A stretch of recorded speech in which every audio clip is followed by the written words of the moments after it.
Dave Williams, editor here with today's video, Trash or Treasure GSX-R750. This is a 2005 GSX-R750. The 04 or 05 are essentially the same. I have an 04. It's a white one, and there's another video on that later. But for now, my son-in-law had bought this from a neighbor, the mom of a son who had deployed, and she didn't know when the last time the motorcycle had run. She just needed it out of her garage. Her son was gone. He said, yeah, go ahead and sell it. So my son bought it. I think he bought it for $200.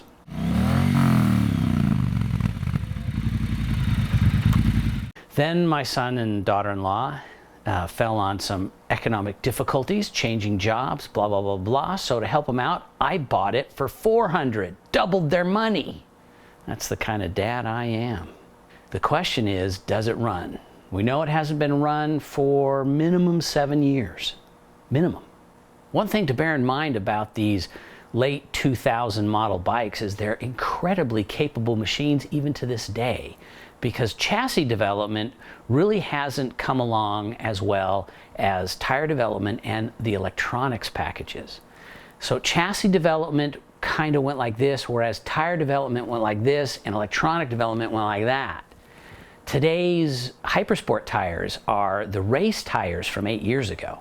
That's the kind of grip level you're getting. You can still get really good bargains on these late 2000, mid to late 2000 bikes. The difference between, say, an 04, 05 Gixxer 750 and a 1997, 98 is vastly different than the difference between an 04, 05 and, say, an 09, 10. You can get some really good bargains, especially as track weapons out of these bikes. So the question remains to be seen, did I buy trash or did I buy some hidden treasure? Yes. We have a recent acquisition to the DMT garage. Mr. Williams acquired this sad looking GSX-R750 in Utah. We know that for at least 7 years it has not run. It has been kept in a garage, but not a temperature controlled garage. Then it was transported here to Northern California. And so we put a post up on Facebook saying, bin it or build it. And many offended people said, how dare you say that about a Suzuki? Build it, damn it. So here we are. We removed the bodywork and we dumped the engine oil, which was the consistency of freshly laid asphalt, not to mention actually blacker. So that's out. And we wanted to know if there was any oil in it anyway, and there wasn't a whole lot. So we're not feeling too optimistic, but let's not project. So at this point, in honor of everybody posting build it, we are going to at least do the stage right now of evaluation. So that's basically going to mean, firstly, remove the cover on the right side of the engine and see if the engine will turn over. If it turns over and it has compression, we will then continue. If it does not have any compression at all, we will not, because the engine is toast and we're not going to go ahead and just waste a bunch of time. Similarly, if we try and turn it over and it locks, we are not going to continue after that. So if that passes and if we get through that stage, the next thing is pull the tank, drain the tank, pull the air filter and air box and clean all that out, clean any debris and dead animals that may exist somewhere inside the engine compartment and wiring loom, and ram air ducts, and then build it back up. I'm not going to put coolant in it. I'm not going to go anywhere near that level of intricacy, because if we put fresh gas in, we put a battery in it, we know it turns over, we know it's got compression, and if it fires up, we will then continue on. So a little bit of work to do now in stripping everything off the bike, everything being the tank and the air box, to make sure all of that is clean, ready to go. Ram air ducts, make sure they're blown out, etc., etc. So, and also to take a look under the tank and see if any of the wires have been chewed by rodents. So we've got a little investigative work to do. Game on. All right, let's take our inspection cover off. Jeez, there it goes. Well, that's a good start.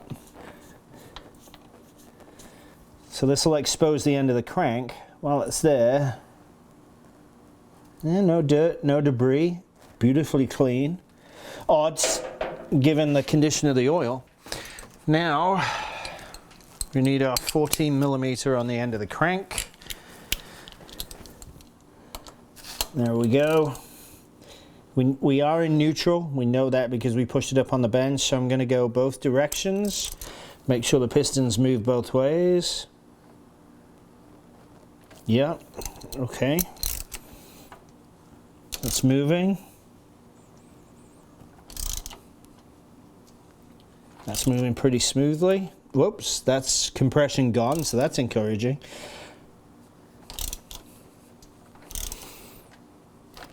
The second compression release. Third, equally the same. Fourth.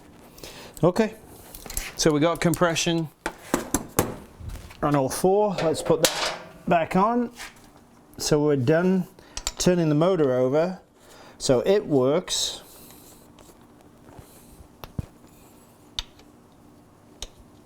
Let's lock that up. All right, so now we'll go further. Tank off airbox.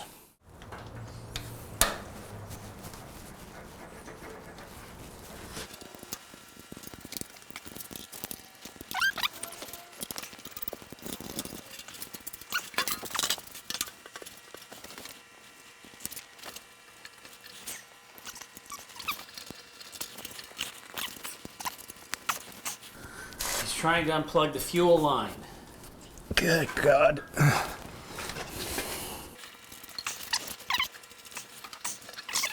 But it won't squeeze anymore, that's the problem.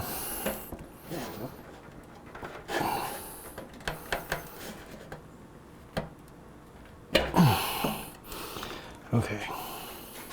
Thank you. That goes over there.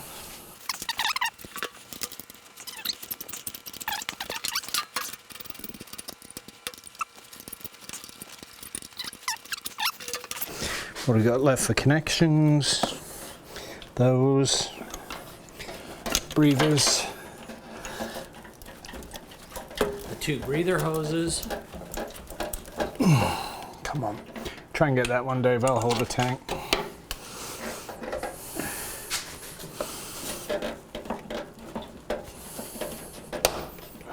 What the fuck, man?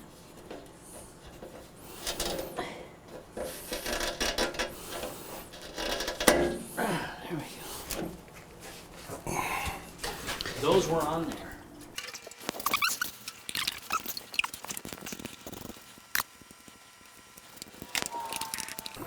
Now all the Phillips screws that hold the air box cover together.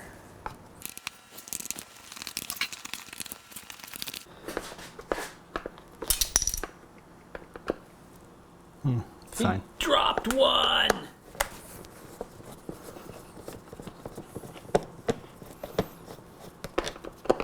It's tough to get good help these days.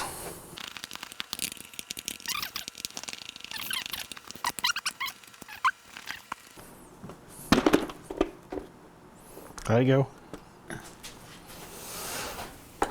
Okay, so now we're going to get the missing screw. Which is right there. And we have leaves and other detritus. But while it's filthy in there, there's no massive oil leaks off the cylinder head gasket. There's no coolant leaks at all anywhere across the back of the engine. There's just lots of leaves and dirt and rocks. There's a whole bunch of rocks there. More leaves down in there. So realistically, this just needs a good blowing with a high pressure air hose. So that's that. So that's good news. Turn that off. Next, well, no, keep that on. It's fine, there's plenty of light. So now, opening the airbox, we've got a K&M filter. This hasn't been cleaned and oiled in years. It's white. It's supposed to be red. So let's lift this side up and have a look at what we've got. That's filthy. So that needs a good wash. And my truck has a K&N in it, so I have the cleaning kit. That's pretty dusty in there, but no major bits and pieces. So that's all good. So I don't need to pull the airbox off. Throttle bodies, if we look down inside, are beautifully clean, which is awesome. So there's no dust, there's no debris inside there whatsoever. So I'm hoping that that's so clean because it is, versus it's that clean because the throttles were held open and all that crap's gone into the engine. So given what I'm seeing, I very much doubt there's debris in there, but we'll open the slides up and we'll see if that's all clean. So the next thing to do is clean this eventually, but at this point it's going to go back in. We don't have any major components in the airbox that need removal. So let's put it all back together. There we go. Put that back in. So we know that's good. We'll put the airbox back on, get that connected up. We've got to throw all the old gas away, make sure that's empty and put fresh gas in. And then we've got to steal a battery. We'll steal it off Dave's 1000cc bike and we'll put it in. And then we'll turn the key on and see if we can get power. The other part about inspection of wiring looms and everything else, yeah, it's super filthy in here. But nothing's chewed, nothing's eaten. All the original connections are here. Everything's actually factory right there. Fuel injection hose looks in great shape. No kinks, no cracks.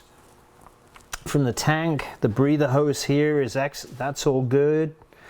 Fuel injection wiring is all solid, nothing's cracked, bent. So as we look a little deeper, we're finding more and more positives here, which is awesome. Okay, so let's put this back together. Empty the tank, put the tank back on, put gas in it, put the battery in it, and then let's throw the key, turn the key on and see if the dash even lights up at this point. If not, then we've got to go through all the fuses. So far so good.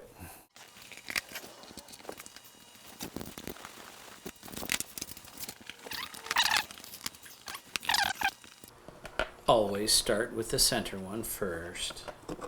Come on. The more swear words you use, the better it works. Unless you're British.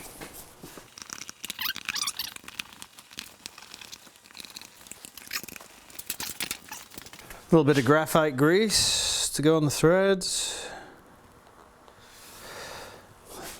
As everything goes back in, it doesn't hurt to put grease back on it. Okay. Oh, need my help? Nope.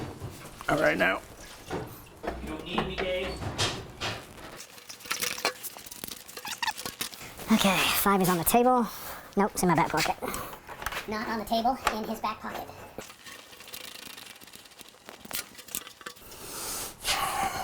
Okay, Dave, go ahead and set the breathers on.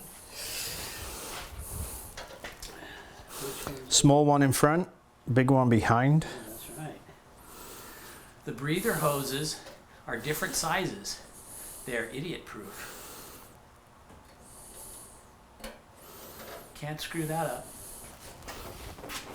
All right, so now the pinch clamp goes in the hose.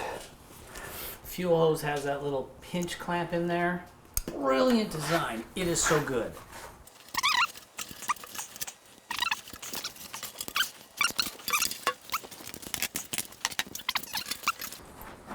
We will try this battery here.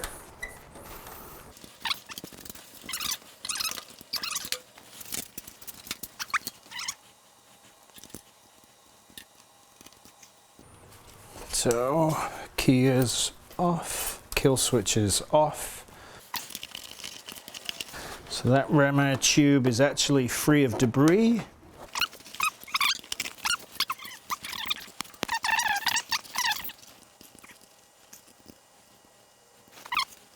That's why God gave you a screwdriver.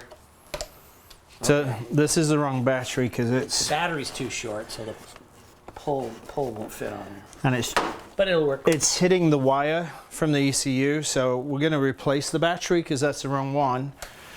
So next, Now, wait. You have to just get out of the way of the camera, Dave. get the camera. Oh, get the camera. So we have fresh gas, a fresh battery that doesn't fit, We don't know if that's the right if it's got any charge to it either. cable. Where's my finger? That cable is pushing on the ECU wires because the battery needs to be taller. But anyway. Okay. Hang on. Whoa, that's a cap. What's in there? Checking the coolant. We don't see any. Zero. And the overflow bottles. Yeah, there is. Yeah, there is. Just Oh, there is. It's just enough. Right, it's got coolant. I don't want to know what color the coolant is, given the color of the oil. So, we'll close there yet. close that up. And that is locked tight. Okay. All right, so Moment of truth. key on. Ooh! Sick! So, what's the mileage? 15,000, almost 16. So we got a neutral light and a red warning light. I don't care. Now let's put the kill switch to the on position and see if the fuel pump primes. Oh! Uh-oh. Feel it. Uh-oh. Uh-oh, what? All right. Now we know it'll turn over. So clutch in. Get the hell out. I love the Japanese! All hail the rising sun! Wow. That's enough. Oh my god. Damn it. It runs. $400 ever spent. Now we got a pile of work. Man.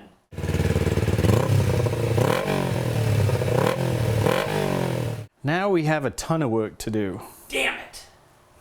Forks off, triple clamps, broken master cylinder reservoir, we got to replace, oil service in the forks, brake fluid. Ugh, I don't even want to think what that's like. Does it move?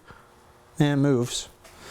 So we'll have to pull everything off, the front end off, change and service the forks, change the brake fluid, pull the pistons out of the calipers, fresh brake fluid, shock will have to come out.